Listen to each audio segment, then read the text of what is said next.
मैं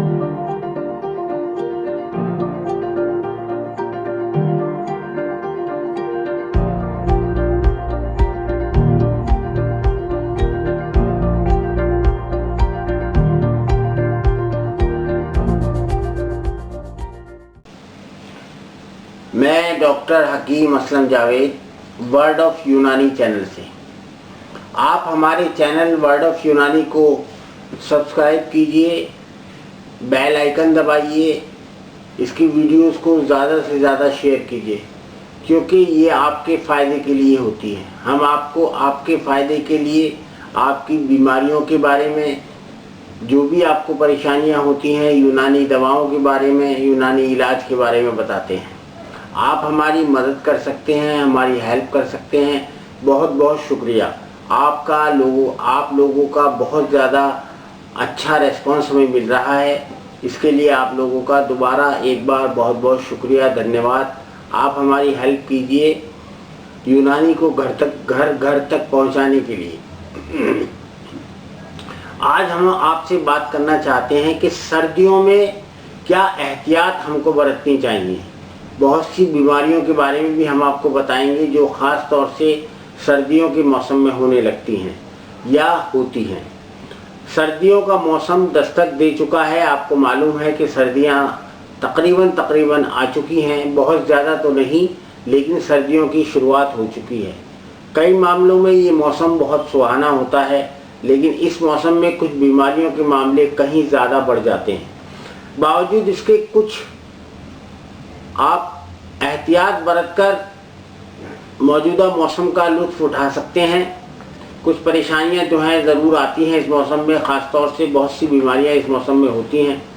आम तौर पर सर्दियों में ज़ुकाम, खांसी, इन्फ्लुएंज़ा, निमोनिया, जोड़ों में दर्द और नाक, कान और गले से जो संबंधित रोग होते हैं, जो परेशानियां होती हैं, जो समस्याएं होती हैं, उनके मामले जो हैं बढ़ जाते हैं। कहते हैं कि इलाज कराने से बचाव करना जो है वो बेहतर होता है। इसके बावजूद अगर ये समस्याएं आपको हो जाती हैं जो मैंने आपको ऊपर बताई हैं, तो उनका इलाज भी जो है किया जा सकता है और इलाज इसका मुमकिन होता है। सबसे पहले ज़ुकाम, खांसी और इन्फ्लुएंज़ा के बारे में हम आपको बताएंगे कि अक्सर ये होता है कि ये जो परेशानियां होती हैं, ये जो बीमारी होती है, वो वायरस की वजह से होती है। इनको वायरस इन्फेक्शन कहा जाता है। लेकिन इन्फ्लुएंज़ा कई प्रकार के वायरस से हो सकता है। इनमें से सबसे ज़्यादा मामले इन्फ्लुएंज़ा वायरस के होते हैं, जिसके 3 प्रकार होते हैं। 3 तरह का इन्फ्लुएंज़ा वायरस होता है, जिसको ABC कहा जाता है। स्वाइन फ्लू भी एक तरह का इन्फ्लुएंज़ा वायरस होता है।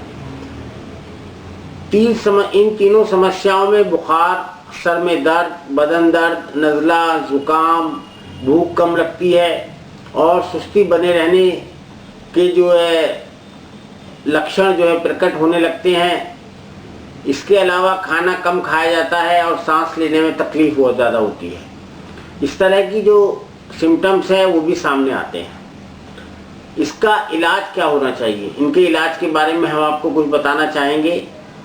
ये आप अपने जो आपका डॉक्टर है जिससे आप इलाज कराते हैं, या कोई हकीम है या वैद्य है, उसके लिए आप बुखार के लिए दवाइयाँ इस्तेमाल करें, उनसे पूछ करके इस्तेमाल करें, चाहे वो यूनानी दवा हो चाहे वो आयुर्वेदिक दवा हो। और खांसी और ज़ुकाम के लिए भी आपको दवाएं इस्तेमाल करनी चाहिए किसी भी चिकित्सक से पूछ करके। एंटी एलर्जिक दवाएँ जो हैं हमेशा आप अपने चिकित्सक से पूछ कर खाएँ, बिना उसके लेना हानिकारक होता है, नुकसानदेह होता है। हरी पत्तेदार सब्जियों का मुस्तकिल इस्तेमाल करें। सूप वगैरह का इस्तेमाल ज़्यादा करना चाहिए इस मौसम में। जब आपको अगर बलगम निकल रहा है, तब भी आप अपने चिकित्सक की सलाह से ही दवाएं इस्तेमाल करें। खाने में प्रोटीन ज़्यादा लें, जैसे दूध, अंडा, पनीर, दाल, चना वगैरह। सांस लेने में तकलीफ होने पर या डिहाइड्रेशन होने पर जल्दी ही अपने डॉक्टर से संपर्क करें, अपने चिकित्सक से संपर्क करना चाहिए आपको। कैसे बचाव करें, आप बचाव कैसे करें, ऐसे करें बचाव। फ्लू का टीका जो होता है, जो आप लगवाते हैं, उसको हर साल लगवाना चाहिए। फ्लू का टीका इन्फ्लुएंज़ा में भी कारगर होता है। बीमार व्यक्ति को ऑफिस या स्कूल नहीं जाना चाहिए। खाना खाने से पहले साबुन से अच्छी तरह से, हैंड सैनिटाइजर से अच्छी तरह से हाथ साफ करने चाहिए। खांसते या छींकते वक्त जो है मुंह को ढकना चाहिए। तुलसी, अदरक, हल्दी, शहद, आंवला, दालचीनी और गुड़ व चने का इस्तेमाल जो है इस मौसम में करना जो है बहुत फायदेमंद होता है। निमोनिया, अब एक बीमारी होती है निमोनिया, वो भी बहुत ज़्यादा परेशान करती है, खास करके सर्दियों में। सर्दी में निमोनिया के मामले कहीं ज़्यादा बढ़ जाते हैं। फेफड़ों में संक्रमण को निमोनिया कहा जाता है। फेफड़ों में जो इन्फेक्शन होता है इसको जो है निमोनिया कहते हैं हम लोग। ये ज़्यादातर परेशानी बच्चों में ज़्यादा होती है, यानी फेफड़ों में बलगम का जमा हो जाना, उसको निमोनिया कहा जाता है। हमेशा आपको अपने चिकित्सक से संपर्क करके दवा लेनी चाहिए। अपने डॉक्टर से निमोनिया वैक्सीन की जानकारी भी ले लें और अगर आपके डॉक्टर सलाह देते हैं तो उसको आपको लगवाना चाहिए। निमोनिया फेफड़े की बीमारी होती है और फेफड़े के की बीमारियां होती हैं उनमें आपको सिगरेट वगैरह का इस्तेमाल बिल्कुल नहीं करना चाहिए, यानी धूम्रपान नहीं करना चाहिए। और शराब जो है वो बहुत ज़्यादा नुकसानदेह होती है। अब आते हैं हम जोड़ों के दर्द के ऊपर, जो कि इस तरह की बीमारियां, जोड़ों के दर्द जो है वो सर्दियों में जो है आमतौर से मरीजों में बढ़ जाते हैं। सर्दियों में जोड़ों और मांसपेशियों यानी मसल्स में दर्द के मामले बहुत ज़्यादा होते हैं। इसकी वजह ये होती है कि जो हमारी रक्त ले जाने वाली धमनियाँ होती हैं या ब्लड वेसल्स होती हैं वो सिकुड़ती हैं और उसकी वजह से हमारे मसल्स में कड़ापन आ जाता है, सख्ती आ जाती है। वैसे तो जोड़ों की समस्या किसी भी आयु में, किसी भी उम्र में हो सकती है, लेकिन 50 साल से ज़्यादा लोगों में ये परेशानी ज़्यादा पाई जाती है। ऑस्टियोआर्थराइटिस या उम्र के साथ साथ जोड़ों के कार्टिलेज का घिस जाना और रूमेटिक आर्थराइटिस जोड़ों की प्रमुख समस्या खास तौर से होती हैं इन दिनों के अंदर। इसके अलावा विटामिन डी और कैल्शियम की कमी की वजह से भी जोड़ों में दर्द हो सकता है। शुरुआत में चलने फिरने या मूवमेंट करने पर दर्द होता है और फिर बैठे रहने की स्थिति में भी दर्द होने लगता है। जब आप बैठे रहते हैं जब भी दर्द आपका होता है, या चलने फिरने में, उठने बैठने में बहुत ज़्यादा होता है, सीढ़ियाँ चढ़ने में भी होता है।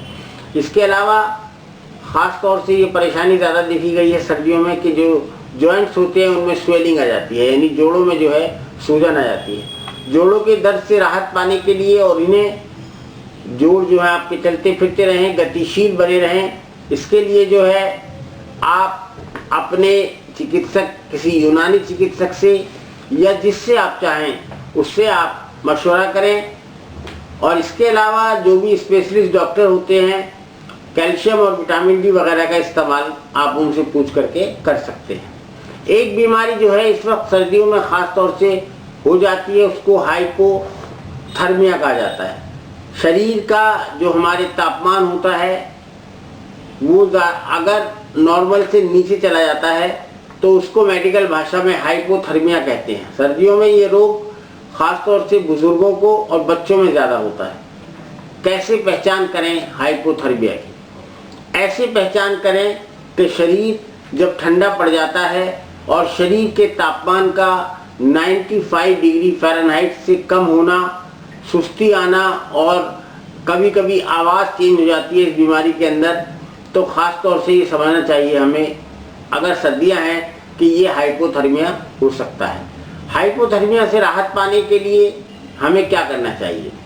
हाइपोथर्मिया के मरीज़ को फ़ौरन जो है हमें गर्म कपड़ों में, कंबल में, रज़ाई में लपेट देना चाहिए। अगर रोगी के कपड़े गीले हो, किसी मरीज़ के कपड़े गीले हों तो उनको जो है फ़ौरन हटा देना चाहिए और उनको सूखे कपड़े पहनाने चाहिए। अगर जो है मरीज़ होश में हो तो उसे गर्म पानी, दूध या सूप वगैरह पीने के लिए देना चाहिए। अगर मरीज़ की स्थिति में सुधार ना हो तो उसको फ़ौरन जो है हॉस्पिटल में एडमिट कराना चाहिए। कैसा खानपान होना चाहिए? सर्दियों में समुचित खानपान से शरीर का रोग इम्यूनिटी सिस्टम, अन्य जो हमारी ऋतु होती हैं या गर्मी है या बरसात वगैरह में, बरसात है उससे ज़्यादा ताकतवर बन सकता है सर्दियों के अंदर। ख़ास तौर से हमारा इम्यून सिस्टम जो होता है, जिसको रोग प्रतिरोधक क्षमता कहते हैं, या क़ुव्वत मुदाफ़त कहते हैं वो बढ़ सकती है।